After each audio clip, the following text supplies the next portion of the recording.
median, the ulnar, and the radial. We'll look at them in that order.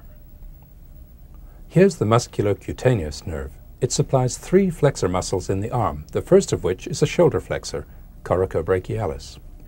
The musculocutaneous nerve runs right through coracobrachialis and emerges here, deep to the biceps.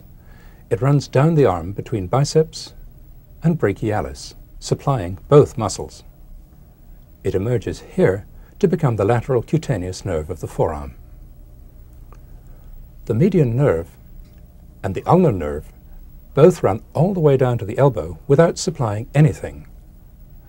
They start out close together. Halfway down the arm, they diverge. The median nerve stays close to the brachial artery, crossing in front of it. At the elbow, it lies medial to the artery. It dives down between the brachialis tendon and pronator teres and passes between the 2 heads of pronator teres to enter the forearm. The ulnar nerve slants backwards. It runs down just medial to the triceps tendon and behind the medial epicondyle. It turns a sharp corner round the underside of the medial epicondyle, where there's a fibrous tunnel for it. It passes between the 2 heads of flexor carpi ulnaris to enter the forearm. Once they get below the elbow, the median and ulnar nerves get busy. Between them, they supply all the flexor and pronator muscles of the forearm. Of the muscles that we've seen already, the median nerve supplies 4: pronator teres, flexor carpi radialis, palmaris longus, and pronator quadratus. The ulnar nerve supplies 1 muscle that we've seen so far, flexor carpi ulnaris. Lastly, let's look at the radial nerve. It has a long spiral course from here round to here.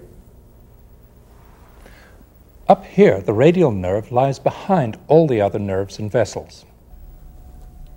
Just below the latissimus tendon, it runs back between the long head and medial head of triceps. To follow its course, we need to go right round to the back and find the same spot again from behind. Here's the long head of triceps, here's the medial head, and here's the radial nerve. To see where it goes next, we'll remove the long head of triceps.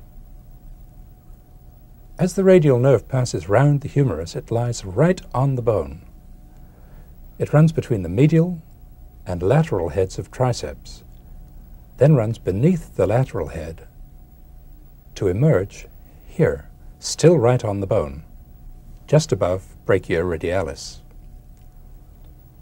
Under cover of brachioradialis, it reaches the lateral epicondyle, where it divides into a deep or motor branch and a superficial or sensory branch.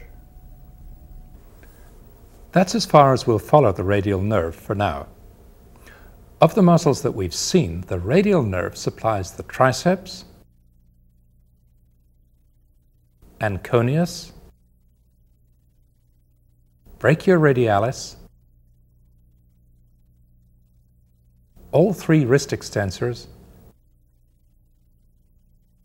and supinator.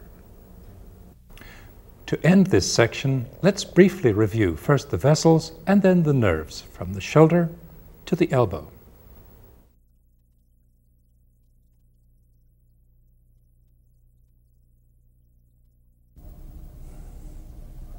Here's the cephalic vein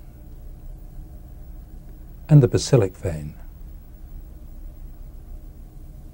the antecubital vein, the brachial vein, and the axillary